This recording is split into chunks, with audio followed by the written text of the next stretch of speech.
Hey, greetings, everyone. Lieutenant Colonel Alan West, and welcome to the Steadfast and Loyal podcast. You gotta light 'em up before they burn it down. Better dig deep, put 'em in the ground. Blood on their hands, they're hellbound. Save us all. Ooh, they're gonna burn it down. Save us all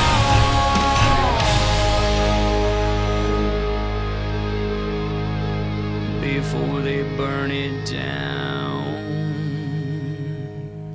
Hey, welcome back, everyone. Lieutenant Colonel Alan West. And again, we are joined here with another superb candidate who has served our country in uniform, and that is Ed Thelander, who is running in the state of Maine in Congressional District Number 1. Ed served 21 years as a United States Navy SEAL in SEAL Team 3, SEAL Team 4, SEAL Delivery Team 2. He was the sniper course manager for all of the SEAL teams. He was the operation chief at the United States Navy SEER schools in Wrangley. And has been a volunteer firefighter, a reserve deputy sheriff, a private pilot, and a small business owner.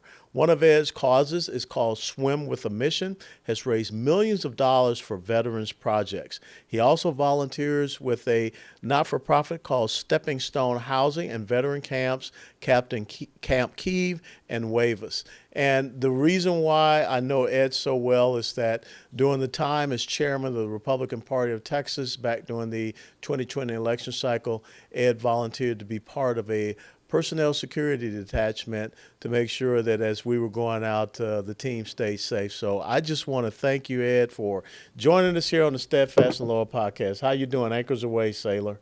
Hey, thank you very much for having me on. This is fantastic. It's great to see you again. Yep. And hey, it's one more way of service, you know. It's stepping forward one more time for a finite amount of time, and back to living again. Well, I'm glad to hear that you believe in term limits, but that was kind of the monologue that I had, that America needs more of its men and women who have served in uniform to step up and continue to serve and honor the oath that they took to support and defend the Constitution of the United States of America against all enemies, foreign and domestic. So what was, the real inspiration for you? Because this is a big step, and you and I had conversations about this. So what was that inspiration? And then, of course, what have been some of the lessons that you have learned in, going from being a modern-day Spartan SEAL warrior to now being a congressional candidate? Well, first, the words that we talked about, and I congratulated you and commended you on your run and serving again. And I did say it to you. I'd rather be shot at than be in politics. And and I meant it. And now here I am. It's time to step up. I'm watching our kids. We've got one in high school still and two in college, and they don't know what they're missing, and they don't know. They're so crafty at them being the progressives at teaching them what's not right. We had to step forward. Liliana, my wife from Venezuela, has been here 28 years, came across legally, more matter about the border than anybody listening. And that's why we're doing this, because she knows what's coming, and she insisted that I do this. I was asked to do this. It's not something I would ever seek to do. It isn't. I've got an awesome life. I was about to get my commercial pilot's license. There's 8 million things I could be doing, but you know what? If I don't do this and we're not successful, we might not have any of those things to do. Well, that's the honorable thing about you, Ed. It's the call to arms and the call to service once again. And you just talked about your wife, Liliana, and coming from Venezuela, that a country that used to be one of the most prosperous nations in the Western Hemisphere. And she has seen exactly what happened from the time that Hugo Chavez came in. And how funny it is that we're looking at Sri Lanka, who bought into the globalist Green New Deal policies, and the country has collapsed economically in just 2 years. And some of the indicators were, high gas prices, high food commodity prices, lack of the ability for people to find food. And here we are in the United States of America. So when we talk about these things, and you've traveled to so many different countries, what are some of the top priorities for you and, of course, for your constituents in Maine Congressional District 1 when you become the member representing them in Congress? Really, first thing off the bat is take care of our children. We've got to secure them and make them right and happy in school. They don't know how they're being misled. The unions are telling teachers how to teach. The unions are insisting on teaching the Holocaust and Japanese internment camps in America at the same time, and kids don't know the difference. The union, and not the school board, the union would not let the teacher teach that how they got to the Holocaust. That's the important part, while they teach at the same time about Japanese internment camps here in America. They become one to the kids because they don't have that experience to determine that. So getting our kids taught right in school, the Department of Education needs to get cut back or go away, because our education in America has only gone downhill since, we had no Department of Education before Jimmy Carter, and we could do it again without him. Everything needs to get back to local. We don't need the federal government. And I'm running for a federal position, but I truly believe, I know that everything needs to get back to local. And the closer it is to where the kids are, the kids here in Bristol, Maine, they don't need to be taken care of or taught the same things the kids in San Francisco. That needs to get back to right. We need to get producing oil again in America, and that has to be sensible to do it. You can't, to get a refinery going now, it takes 20 years to make it profitable. And if Joe Biden's going to shut down power, make it all electric cars, in 10 or 15 years, that doesn't really make sense to start refining oil again.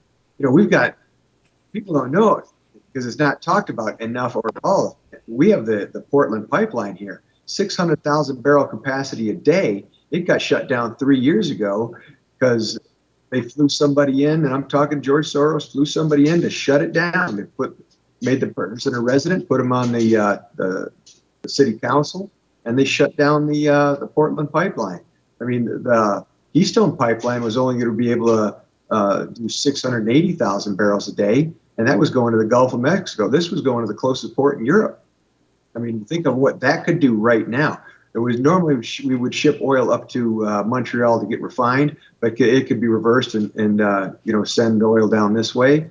But again, closest port to Europe, right here, shut down for pumping oil. Well, you bring up a great point because you were talking about education, and we just saw the Supreme Court make a huge decision up there in Maine about education when it says that parents have the right to decide where their children are going to be going to school, and the kids don't have to be relegated to a public school, and the funding thereof should go with the kids. So how was that decision received up there in your community, in your congressional district?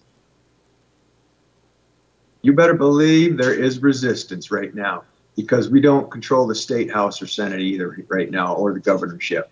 So there is resistance to it, and I don't know that anybody's had success using it yet. It has to happen. If we don't make that happen and force it, there's so many things that are being decided that no action is being taken on right now. Everything with the election integrity that we know was wrong. We need accountability so we can actually make that happen, because it is not being received well by the progressives. And they're saying that you cannot get the money if you don't have an LGBTQ plus, et cetera, teacher staff or student acceptance. That's the reason why they have those private schools, religious schools, so they can have and teach the kids the way they want. You have to have people that believe in what you're teaching. And it is again, it is up to the parents where and how their kids are taught.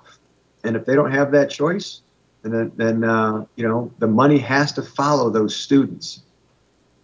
That's a great point. And Randy Weingardner, who is the head of the Teachers Union in the United States of America, came out today and said we need to stop politicizing schools. Well, guess what? I mean, you and the teachers unions, you're the main ones doing so.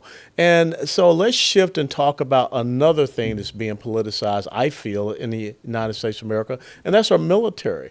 And when I look at what just recently happened with the Navy and this training video about the proper use of pronouns, and of course the Navy SEALs who had to go and they had to be defended in court for their ability to refuse the shot in the arm. What are some of the things that would be your focus as Congressman Ed Thelander, Maine Congressional District 1, member of the House Armed Services Committee?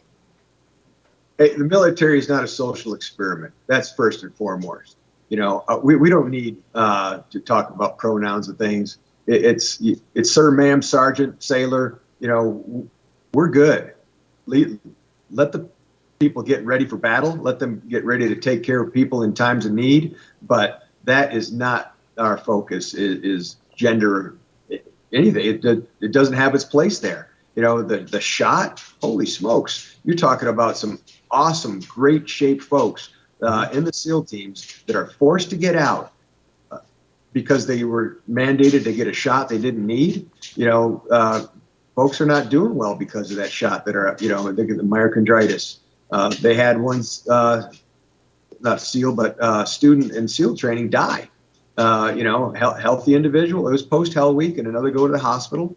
And hey, they didn't need the shot. No one's saying what it was that caused it. They're not letting it out, but they're not letting out a whole lot of things about that shot. Mm-hmm. It is that is not good for young men to take it. And why don't we take a step back and look at it? Folks are getting forced out now that have been through combat, and that transition is not easy. And now you're going to take away their benefits and just kick them out immediately. And with a dishonorable discharge in some cases, correct? Correct. Dishonorable discharge or other than honorable, after they've served so hard, deny them their, the PTSD treatment that they probably need, the knees, the backs, the necks that are just, trash from years of service. Now you're going to deny the help that they earned because they want to take care of themselves. It doesn't make sense. So many things are going on right now that absolutely do not make sense that we've got to get right. So as a member of Congress, would you support legislation that would reinstate these members of the military that were put out at their rank and pay, back pay? Would you support that legislation? 100%. And there's got to be a little more payback than that, too, because there's some the idea that you've been betrayed by what you've served so well, hard and, risked your life. There's some people need to pay for what they've done, and that we need accountability. And why aren't they looking at it? Why aren't they looking at the simplest things? Everything from the TRICARE records that are showing that people are increased levels of everything. Mm-hmm. We need to just stop and take a look at it. COVID, yeah, it's going to be here forever now, but it's not all that anymore, and I don't believe it ever really was. It was bad. I had it. I didn't like it. I don't recommend it. Yeah.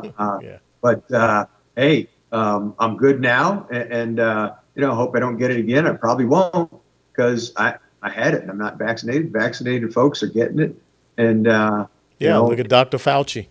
Yeah, hey. 2-time. Hey, matter of fact, my opponent just got it, and she said you won't be seeing me much out anymore. We never saw her anyways, but it's okay.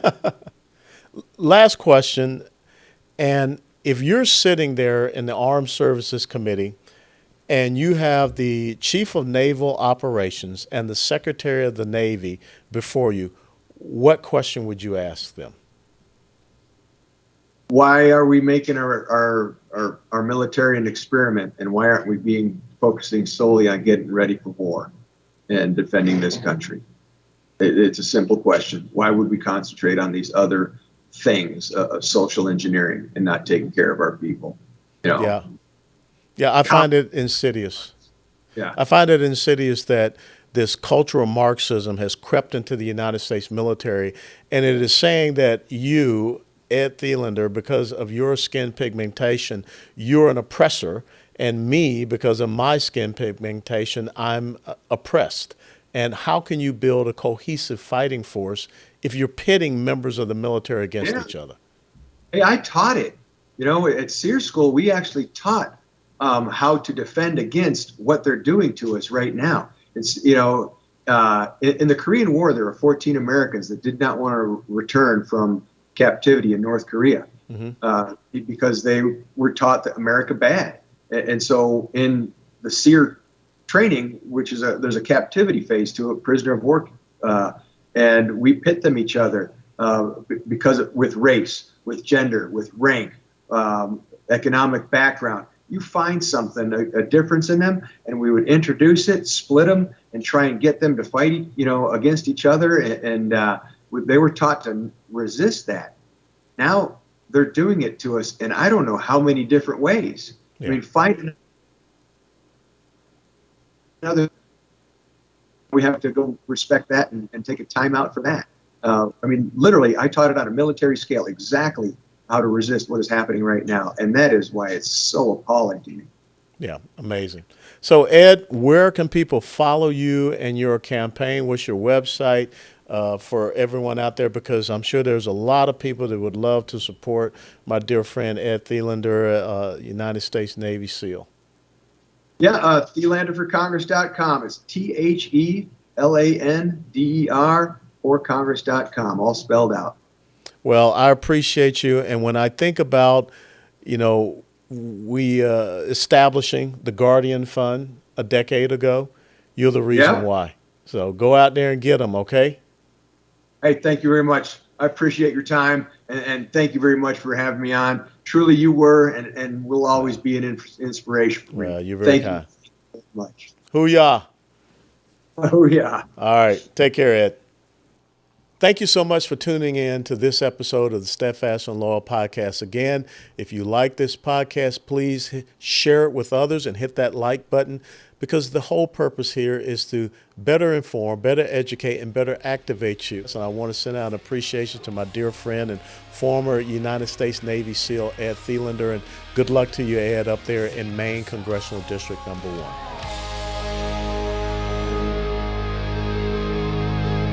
Before they burn it down.